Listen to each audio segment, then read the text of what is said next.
lot of people here know who he is.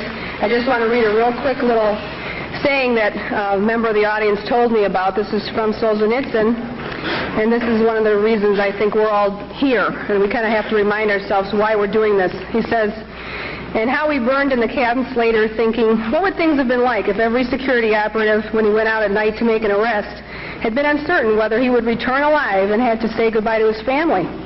Or if during periods of mass arrests, as for example in Leningrad, when they arrested a quarter of the entire city, people had not simply sat there in their lairs, paling with terror at every bang on the downstairs door and every step on the staircase, but had understood that they had nothing left to lose and had boldly set up in the downstairs hall an ambush of half a dozen people with axes, hammers, pokers, whatever else was on hand. After all, you knew ahead of time that those blue caps were out at night for no good purpose. But we didn't love freedom enough. That's what makes this country great. It's not diversity, it's freedom. Bill Cooper.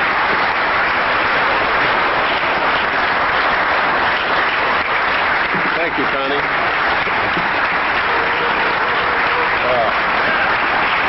Thank you.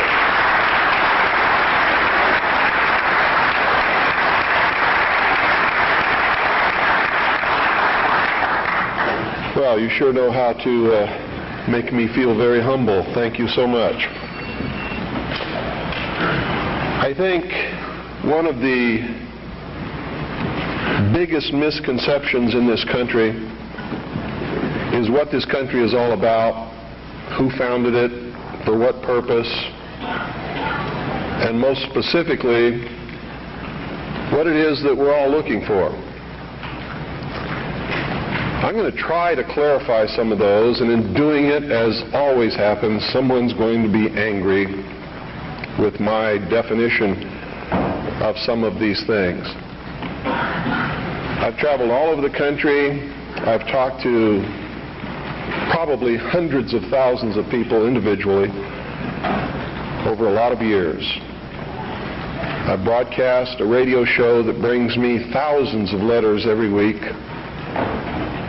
I administer the world's largest and most successful civilian intelligence gathering operation in the world, which makes me privy to an awful lot of information that none of you will ever see, and there's so much of it I can never present it in a form that you would be able to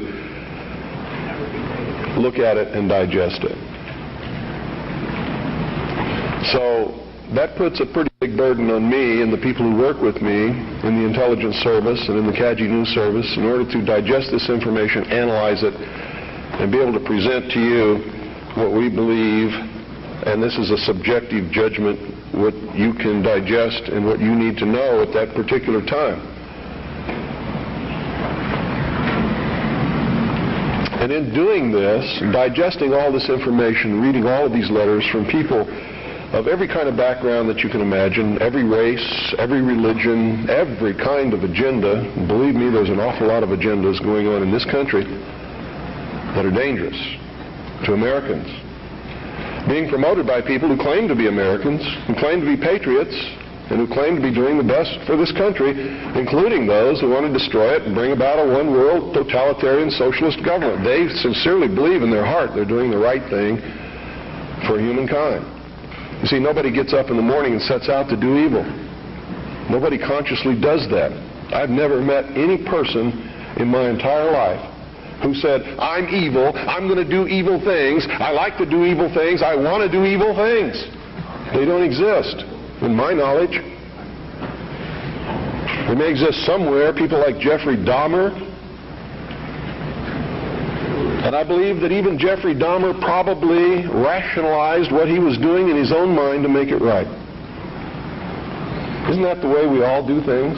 Even if we do something wrong and we know we're doing something wrong, don't we attempt to rationalize it in our own mind and to our friends to justify what we're doing? So I believe it's a great fallacy to set out to brand those whom we disagree with as being evil people. The result of their actions we may perceive to be evil. We may perceive it to be bad. But I guarantee you those people don't see it that way.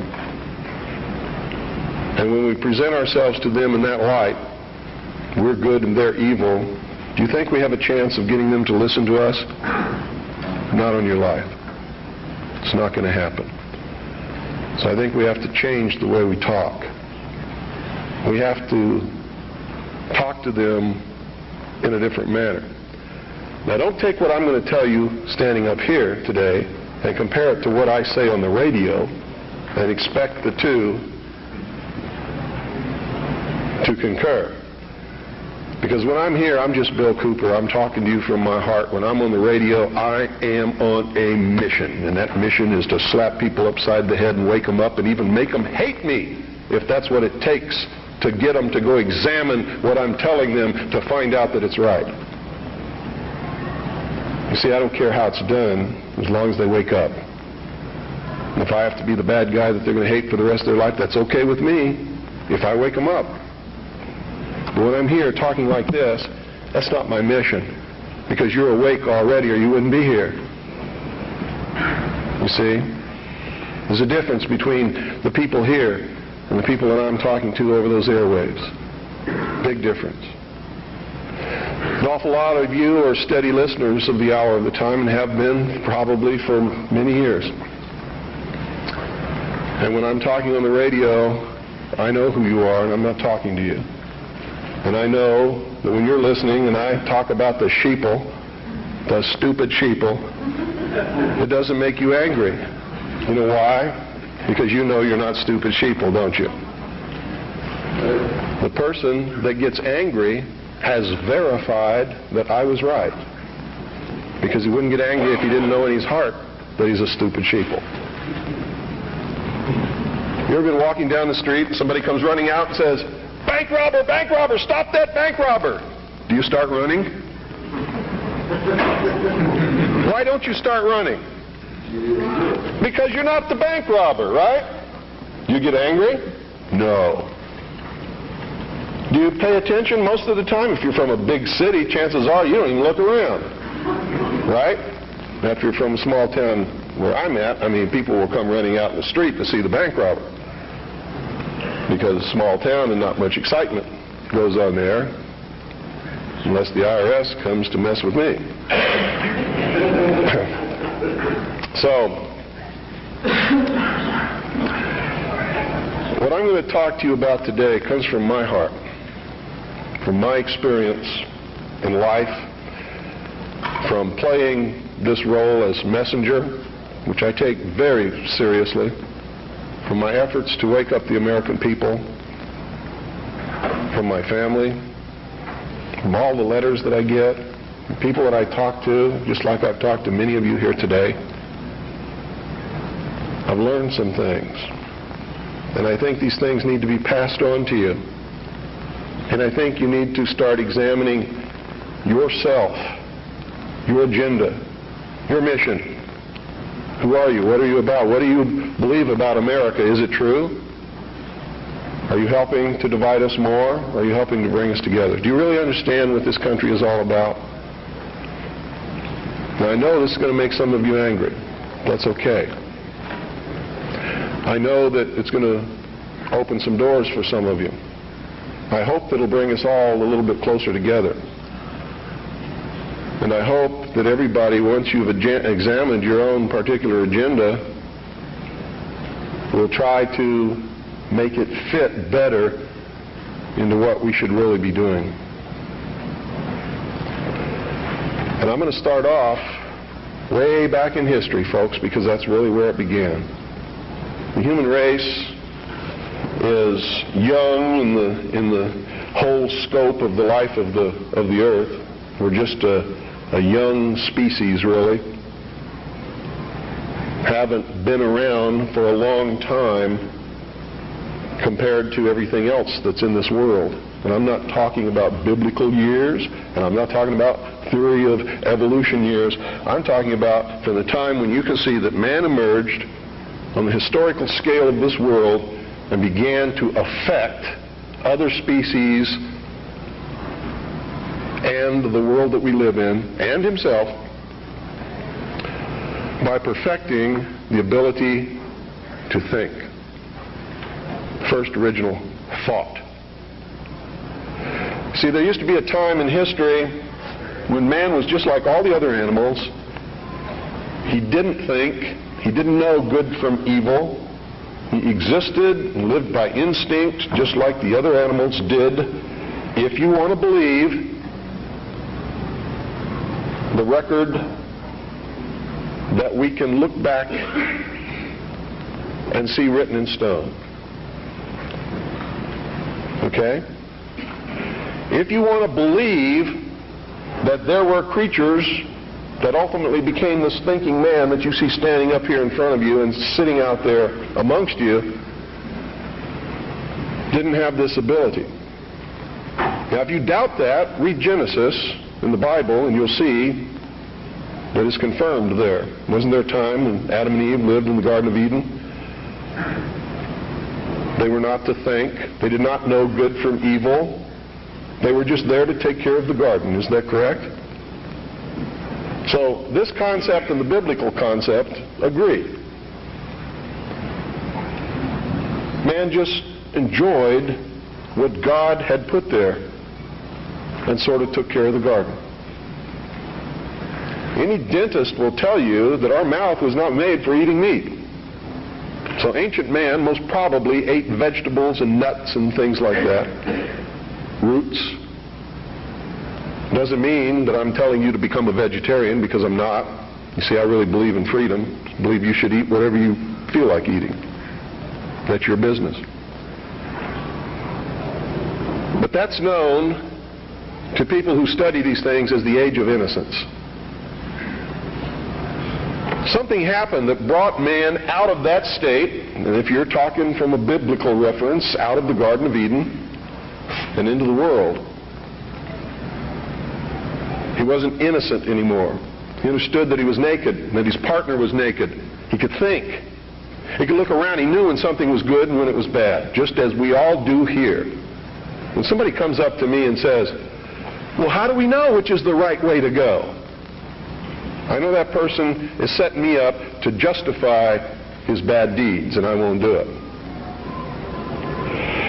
You always know. We always know which is the right way and which is the bad way.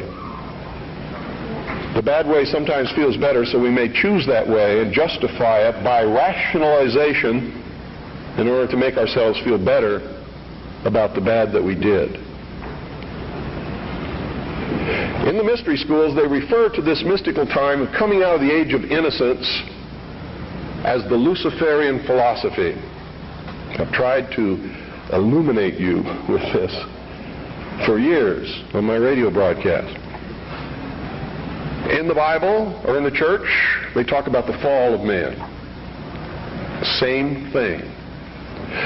There's only one difference between the Luciferian philosophy and the fall of man, is that those who talk about the fall of man believe in God,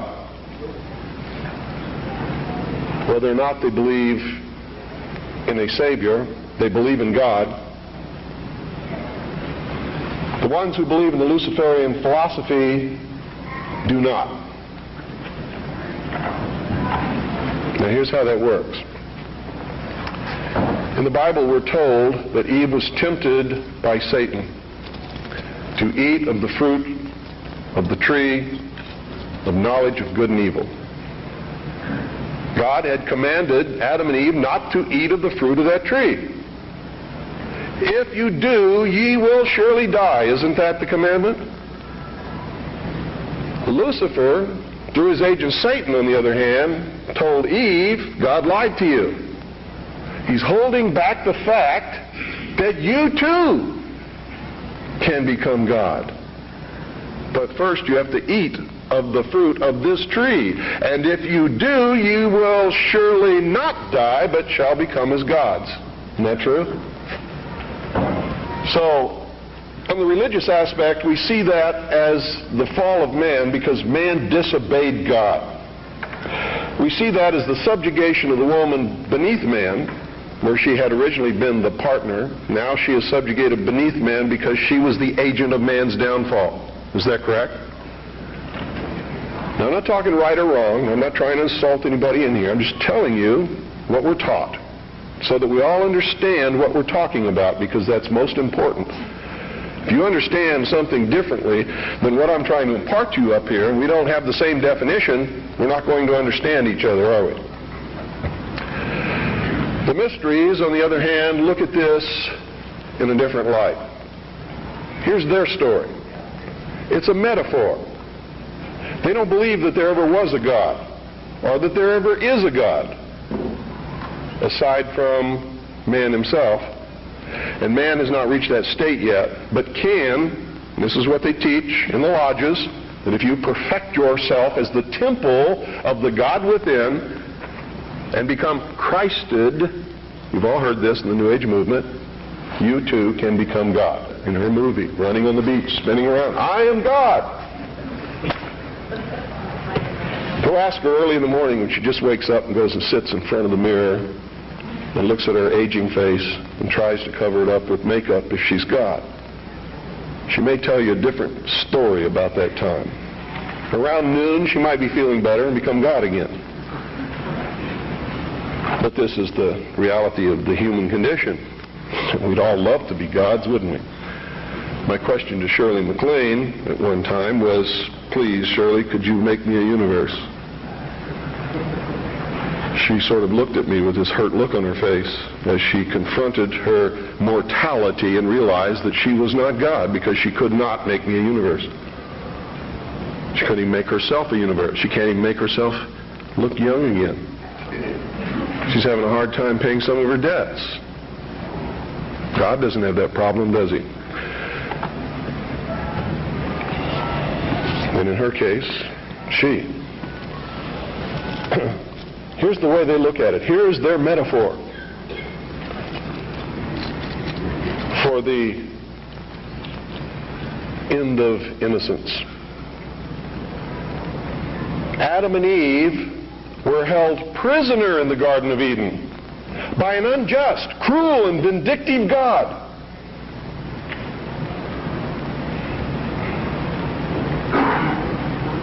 Until Lucifer, through his agent Satan, set man free from this garden by giving him the gift of intellect.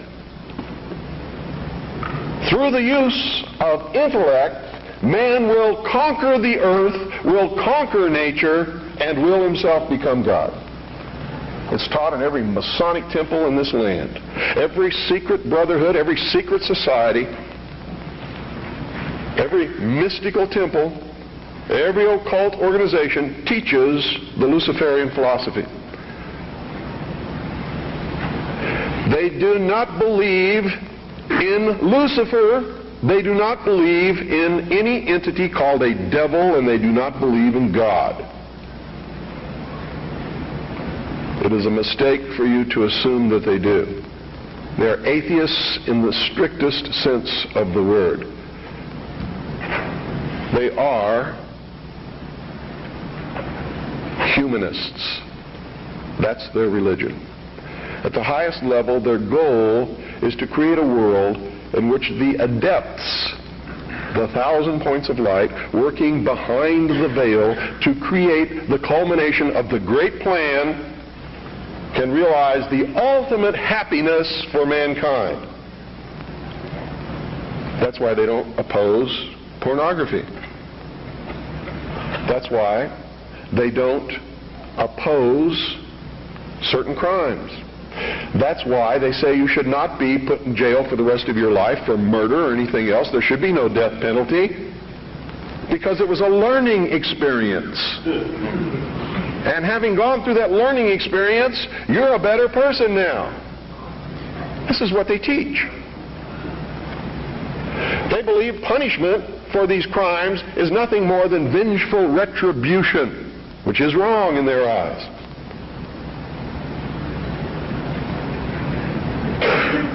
So these are really the two philosophies that we have competing with each other in the world today.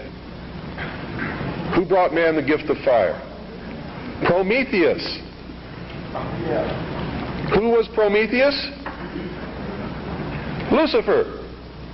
What was the gift of fire? Knowledge, intellect.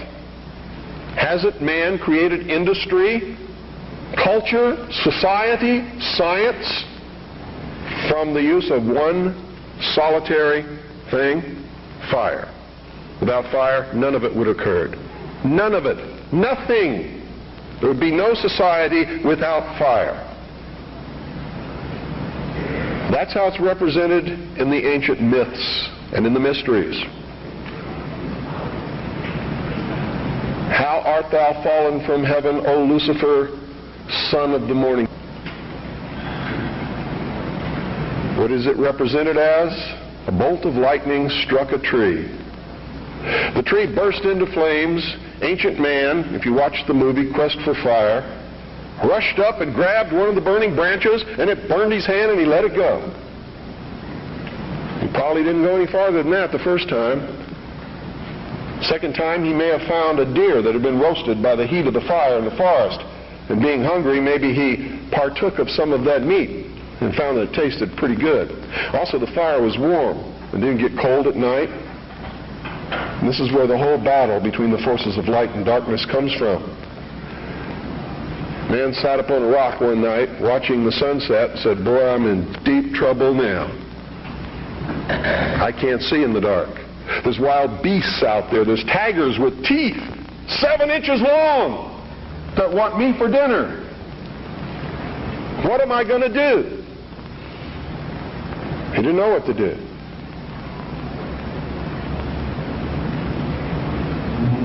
Neither would many of us put in that situation.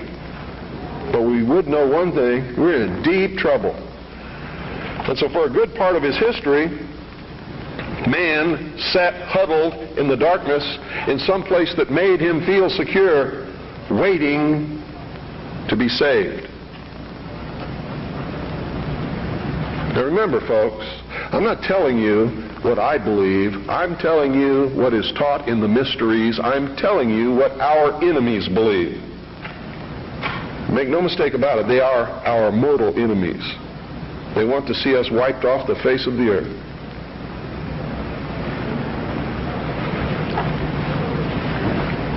Man huddled in this darkness, fearful, trembling, cold, hungry.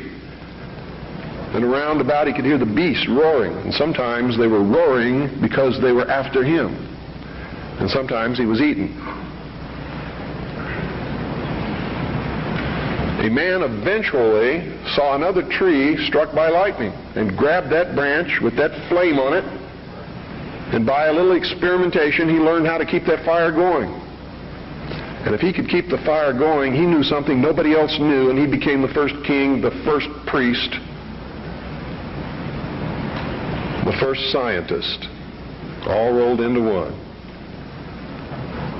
And he would burn this fire and keep it going. And other men in the cold of the night, wanting to escape from the terrors that were out there, would gravitate toward this glow.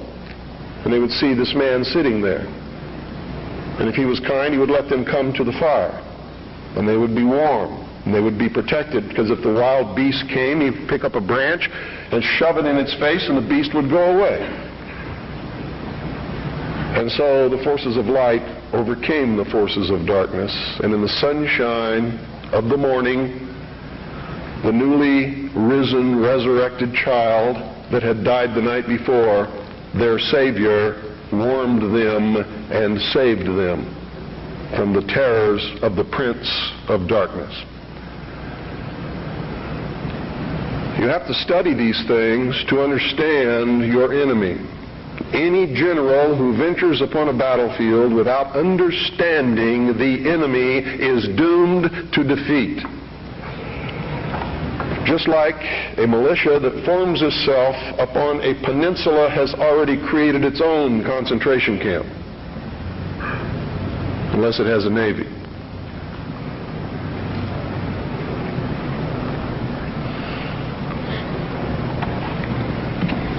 Damn good militia, I might add.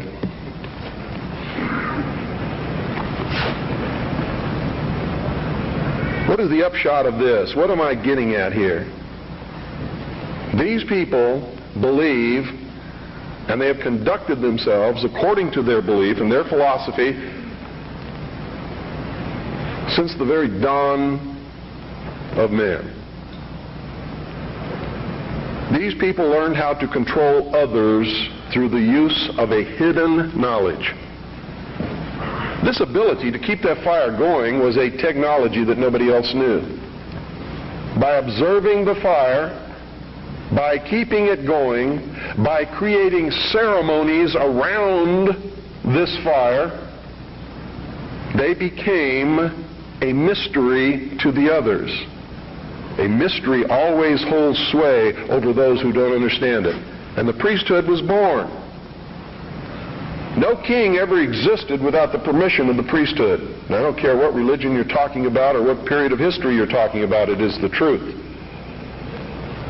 The kings never had the power and don't to this day. Kings exist at the whim of the real power, which is the priesthood standing behind the throne. And when the king ceased to be of benefit to the priesthood, they would simply poison him or get rid of him in some other way. The king is dead, long live the king, and there would be another king appointed. There was even a time in history when the king was a sacrificial king, just like John F. Kennedy was in the Temple of the Sun known as Dealey Plaza. They would pick a young man at the height of his virility, appoint him king for 1 year. During that time, he could do or say or command whatever he wanted. The priesthood was always there to make sure he commanded the right things, have any woman that he wanted, and at the end of the year, he was ceremoniously sacrificed upon a rock, his heart ripped out, his body dismembered into 14 pieces and scattered over the land. And this is where the legend of the Osirian cycle began. It was to ensure the fertility of the crops of the next year. And young men would volunteer for this in their patriotic duty to their kingdom, to their family, so that they could have prosperous years. Much as our young men may volunteer to rush out over the water to a place called Kuwait or Iraq and die in the God-forsaken sands of a place that nobody can even find on a map and never heard of until it happened, all so that he can be called a patriot, someone his family can be proud of. It escapes me how they can ever arrive at these conclusions, but they do, and the priesthood always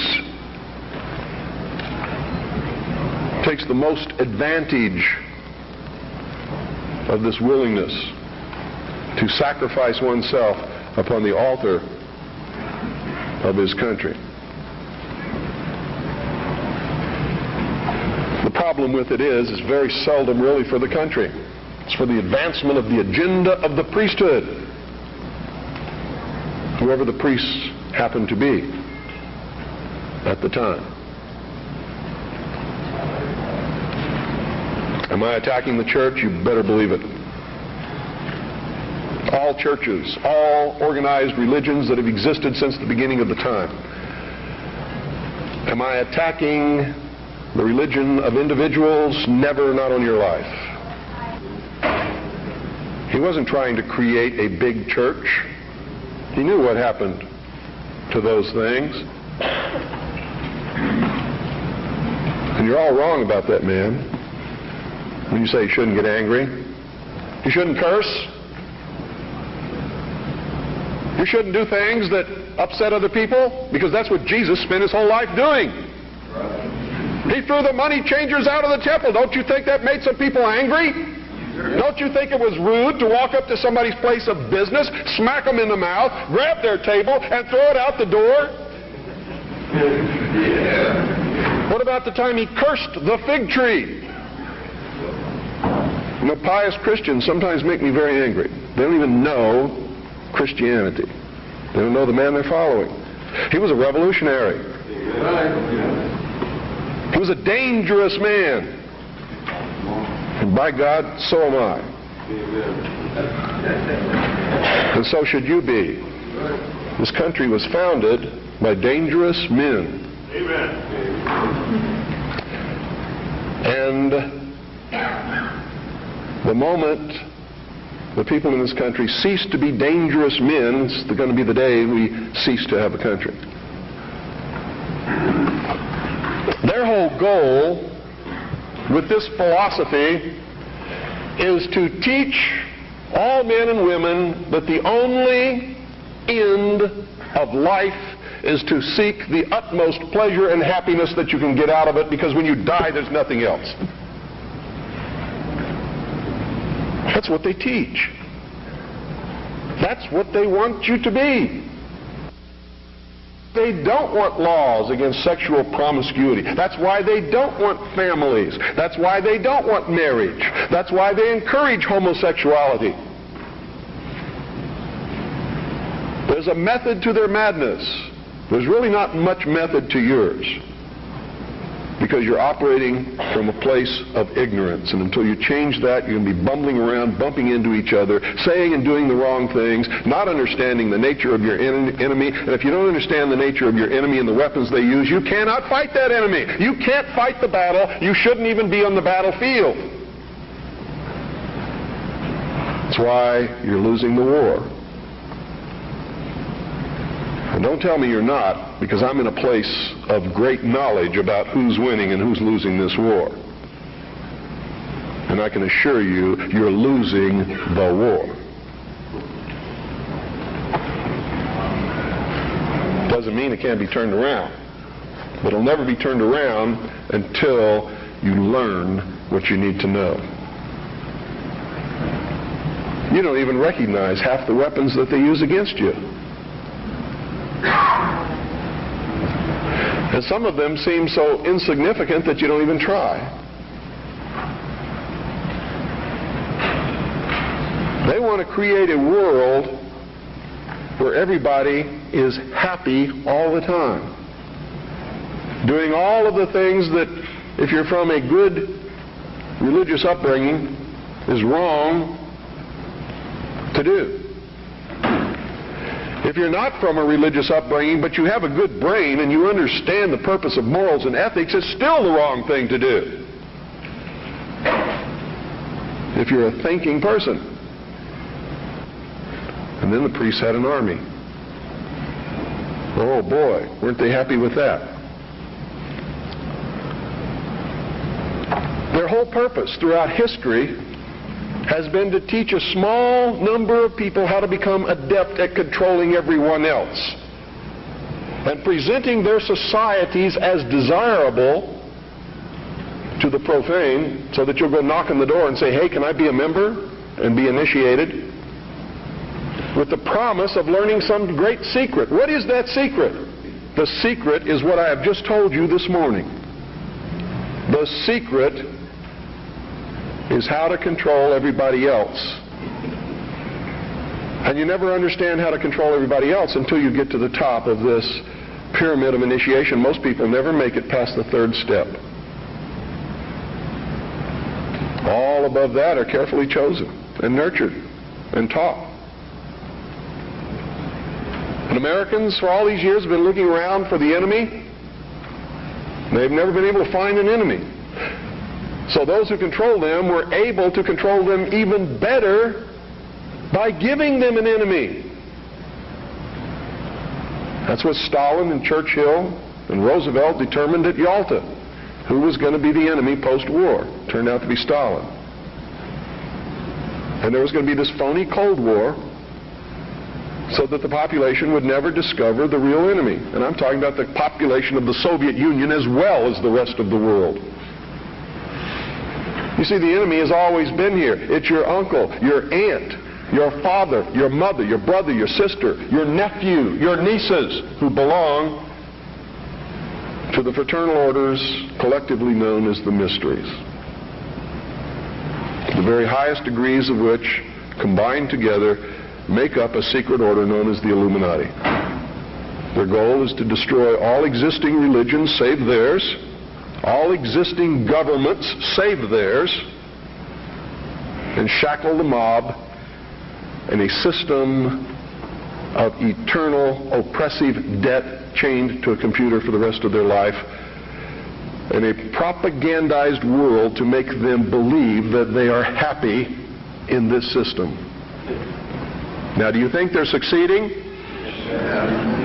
Haven't I described to you just now exactly what is going on in the world today?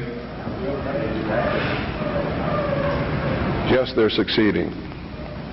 They're succeeding because the American people don't understand their enemy. They don't even know what's happening. People were extolling the virtues of Pat Buchanan and actually considering voting for that man for president, and he sent them all a postcard.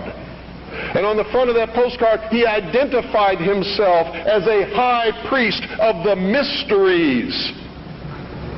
Because on the front of his Christmas cards that he sent to all of his followers was the penis of Osiris, the phallus, the obelisk, with a nice red bow tied around the base which represented the testes. You know what he was saying to you? Are there any children in here? He was saying, he was laughing at you. And so was every other member of the Illuminati. He's a highly degreed member of the sovereign and military order of the Knights of Malta, which was taken over in the Peasants' Revolt in England by the Knights Templars, who had sworn revenge upon the old Hospitallers of St. John's, which later became the Knights of Malta because of their role in the suppression of the Templars. How many of you watch Trinity Network? How many of you watch Pat Robertson? You ever seen the cross in the crown? Do you know what that means? It's the symbol of the Templars. The Knights Templar. It is the symbol of the unification of the church and the government over the people. Is that what you want? Every time any church gets control of government, the people suffer. It has always happened. That's why our founding fathers established a country where that was not supposed to happen, where everybody was free to worship at the altar of their choice. And if you think they were all of one mind, you better think again. How many religions of the Protestant group do you think existed in this country when our founding fathers put together the Constitution? Over 1,500 different groups, all claiming they were right, teaching a different dogma, quoting Scripture to justify what they said, and everybody else was going to hell. So don't give me this Christian nation bullshit, because that's what it is. This nation reflected Christian values because the people who made up the government in the early days were Christian, but none of them agreed with each other, and they still don't today. They very seldom ever have. What do you mean by Christian? Seventh-day Adventist? Branch Davidian? We need to do some serious evaluating, some very serious checking out of agendas. You really want to take over the government and make it a theocracy? Because I'm going to tell you exactly what's going to happen if you do that. You're going to burn people at the stake who disagree with you. And if that happens, I'm going to have to take up arms all over again. And so will many of you, because you're going to be persecuted. You see? Because whichever one controls the government, you're going to have to conform to that teaching, and if you don't believe in it, you're a heretic. Do you understand what I'm talking about? What is our common bond truly? Freedom. Freedom. Without freedom, you can't be a Christian no matter what denomination you belong to. You can't be a Buddhist. You can't own a donut shop. You can't drive from here to Oregon. You can't be an American, because that's what it's all about, and that's the only thing that it's all about. Nothing else. Nothing else. It's about freedom. Freedom. Only freedom.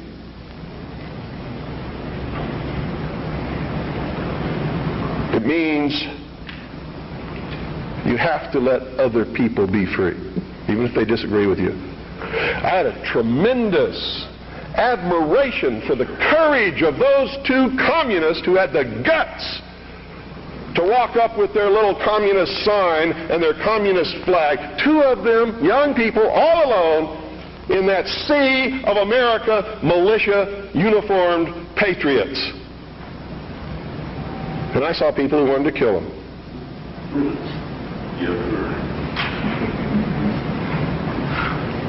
You know, I don't like their philosophy. They're misled, misguided.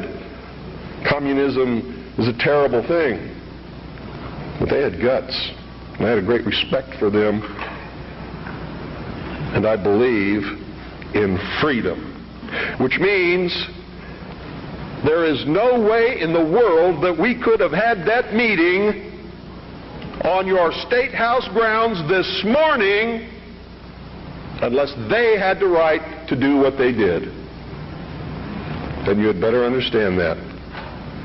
Because if you stop them from having their freedom to make their political statement, you have stopped yourself. You have stopped everyone. And that must never happen in this country. It must never happen in this country. Because if it does, there'll never be another congregation like this, and you'll never hear me speak again because I'll be dead. And so will most of you. This country's about freedom. Because only with freedom can you have all of the other things that everybody professes that they want. It's the only way it can be done. I hear all kinds of misconceptions and misstatements. I have the freedom of the press. No, you don't. No, you don't. The man who owns the press has the freedom of the press. And he can say in his press whatever he wants, but you can't. That's why I get angry with Americans when they say, the Jews control the press. Who sold it to them? How'd they get it?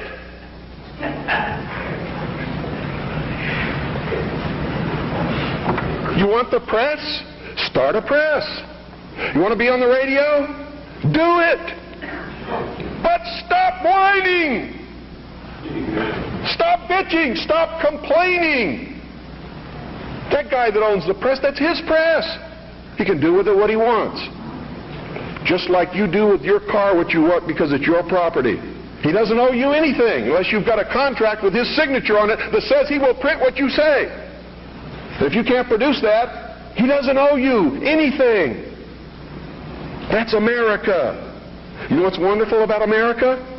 You can have a press. I have a press. How many of you have seen my newspaper? That newspaper's no joke. It makes congressmen cringe when they see it. It scares the hell out of the enemy. You too can have a radio show. I'm going to teach you how just here in just a couple of minutes. You too can publish books like this. I did it. The Harvest Trust is the trust for my children. I'm not rich. I don't have anything. You know how I financed this book? I sold copies before it was printed to people who believed enough in me to buy them. I don't have any money. I have my family. And that's all the wealth I ever need. I don't make any money from my radio show. Veritas has operated in the red from the beginning. And probably always will. But I got something that you don't have. I have a free press. It's mine. And I get to say what I want. And I get to publish what I want and print what I want because it's mine. And I'm free. And it's my free press. That's why I don't care if somebody calls up my radio show and says they don't like what I say. Screw you. Get your own show.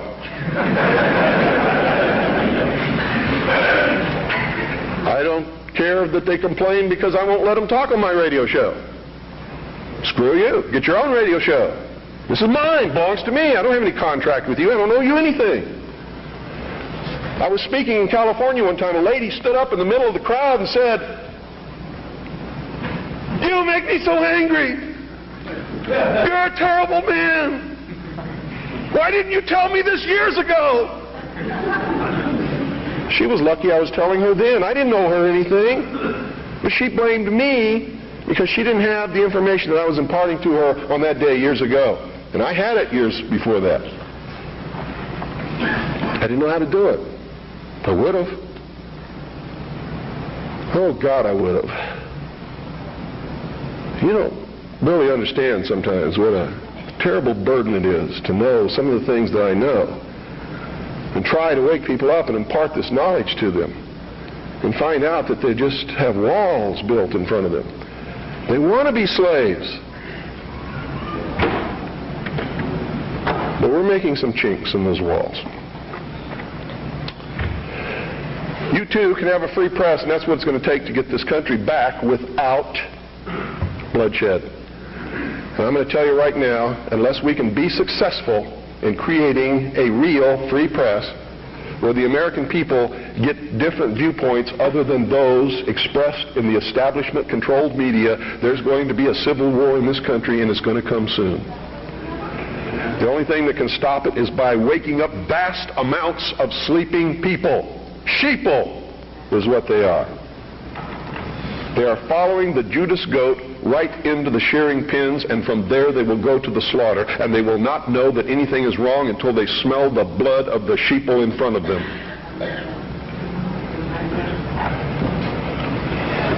Anybody can publish a newsletter or a newspaper. Anybody. It is not expensive. It is not difficult. And everyone in this room should be doing it all across this country. And everybody that you come in contact with, you should encourage them to do it. And we should flood this nation with information. Not rumor, not opinion, not bullshit. Documented fact. Everything you print must be documented. If it's not, eventually people will stop reading your newsletter or your newspaper. Because all they have to do is check out a few things and find out it's not true, and you're finished. You must publish only documented fact. And you must stay away from printing articles from people who will not document as fact what they put in their articles. That's why my broadcast scares the hell out of socialists. That's why in a White House memorandum I was named as the most dangerous radio host in America, not because I'm going to go out and shoot somebody, but because I shoot documented facts which cannot be refuted. That's why. That's what's dangerous. Seek ye the truth, and the truth will make you free, and nothing else will do it. Jesus Christ has never lied to anybody. Why won't you listen to him? Don't spread a rumor. Spread the truth. Document it. Prove it. Make it irrefutable, and you too will become dangerous to those who admire us in lies and enslave us in socialism. Anytime any system makes you dependent upon anybody or anything or any system, you are enslaved. Understand that. It doesn't have to be chains of iron. You don't have to be hanging up on a wall. You just have to be obligated. That's all it takes.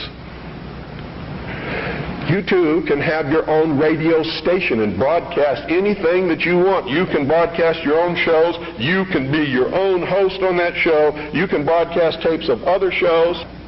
We encourage people to buy satellite receiving stations across this country, purchase a very simple FM, low-power transmitting kit, and set up their own FM radio station in their hometown.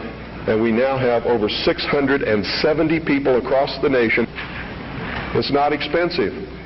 If one person cannot afford the cost What is wrong with 8 or 10 or 15 or 20 of you getting together, pooling your money, buying one satellite receiving station, a small FM low-power transmitter, and setting up your own broadcasting station? I hope you will broadcast the truth and not some agenda. You see, what happens when you broadcast the truth is you piss everybody off.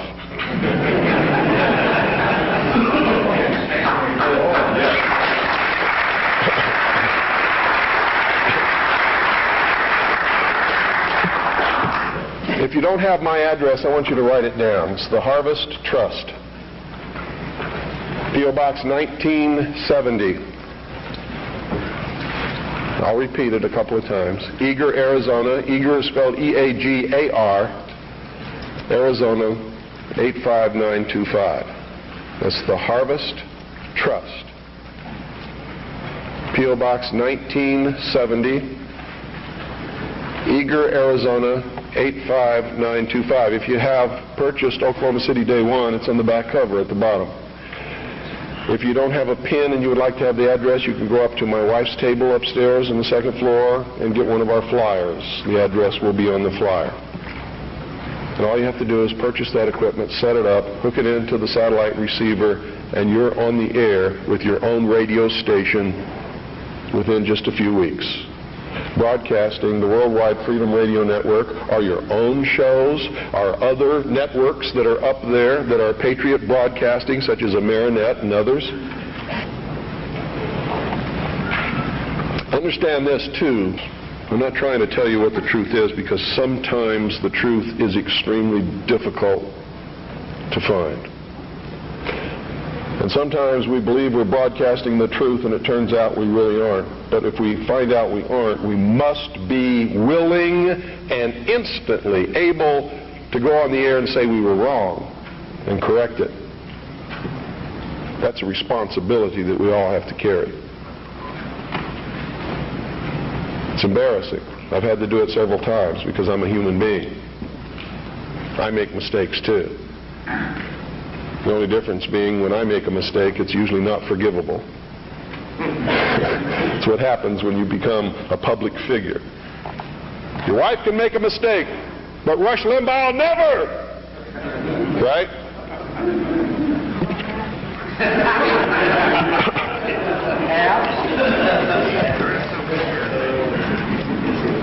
I want you all to get interested in this. All of you should be publishing a newsletter or a newspaper. All of you should be documenting what you publish. All of you should have a satellite receiving station and be rebroadcasting programming to your neighborhood. All you got to do is make sure that you're broadcasting on a frequency that's not interfering with any other broadcast. Which means you don't just check it at your house. You get in your car and you drive out 25 miles and all around, and you make sure that there's nobody else on that frequency before you use it, so you know you're safe. In my little town of Eagar, which is a very small town, between Springerville and Eagar is 2 miles. Another 2 miles either way, and you've covered everybody in the valley. And I'm up on a big mountain in the middle of this valley where the town surrounds the mountain, and I'm broadcasting 6 miles in every direction in my town. And it's militia country. Arizona is dangerous for socialists. And when the war starts, heaven help whoever they send to fight in Arizona. Because it's still really kind of like the old West days in a lot of places. It's dangerous. Where I live, Ike Clanton made the sheriff angry one day. The sheriff rode 25 miles, grabbed Ike Clanton by his hair and drug him to jail. By his hair. Which brings me close to the end of my, I think it is. How much time do I have? 3 more hours. Come back after Jim talks a little bit and talk more. Yeah. Just let me give you a little parting note here. I'll be back up as well with, as will the others, to answer questions later. Mr. Collins has to catch a plane, so I'm going to cut my talk short and Please give him your undivided attention. I'm going to tell you right now, because I deal in reality, I'm going to vote for Charles Collins, but at the same time, I'm a realist. And everybody in this room should be voting for Charles Collins, but at the same time understanding he's not going to be the President of the United States. Okay? And I'm only telling you that so that you're dealing in reality. Okay? But he is the best man on any ballot in this country. Thank you.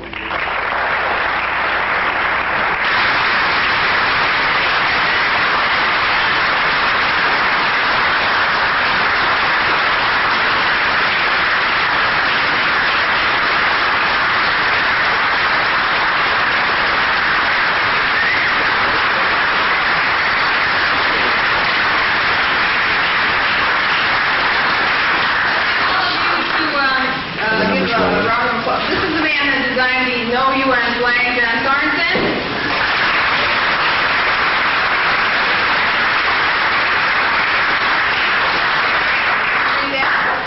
Thank you very, very much, Bill, for coming in.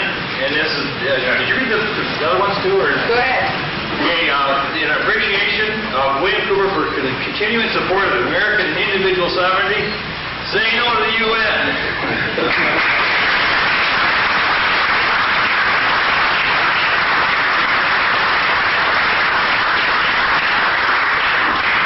I had this crazy dream about some folks who love this country, who all began to dream the same dream. And when the morning came, there arose across this nation people thinking one and the same. And they awoke to find their freedoms and all their liberties had gradually been taken away. And when they realized the danger to their posterity, I heard those patriotic people say, we want this country back. We ain't just joking, Jack. We want our liberty and our dignity and our freedoms and our rights restored. We want this country back. She's been driven way off track. We're wide awake and we're madder than hell now, and we ain't gonna take it anymore. No, we're not gonna take it anymore. Remember golden days when the stars and stripes forever